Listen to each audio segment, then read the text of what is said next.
Hello, good morning. We're back with Sister Rollins, and I should call her Minister Rollins. She would tell us about the word.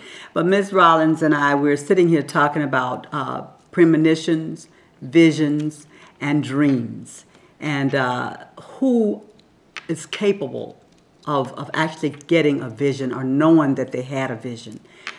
Take me, for instance, and then I'll let you, Sister Rollins, talk about the gentleman that had a vision about the coming of Christ on a certain date. I'll let you go into that, but I'll go into my premonitions. I've always known I've had dreams, and I know that many people in my family have said, oh, she thinks she know it all, but I would have a dream about someone. I'd call them and say, how you doing? They would say, how you know I'm not feeling good?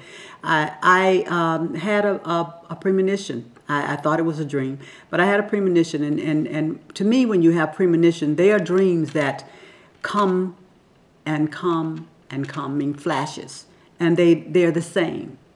To me, that now that I know this, that's a premonition, because your dream wouldn't be the same dream every other night or every month or every night, the same dream.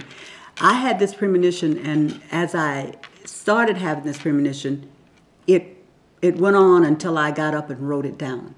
Once I wrote it down, I started having flashes from that point telling me more. It was like telling me a story in my dream. So those were premonitions.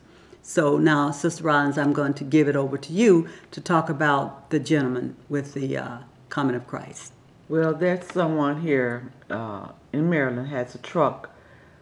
I assume this is a premonition from him saying that Jesus is coming May 21st, approximately, I think, 6 a.m. A lot of people are taking him lightly, laughing at him, just as Noah had a vision that God gave him to proclaim that he was coming. We was going to be destroyed by water back in the olden days, which it did come to pass. But many people took him lightly, and now they're doing the same thing to this man. We know that the Word of God says, no man knows when the day or the hour when the Son of Man shall appear. But even at that, we still have to watch as well as pray.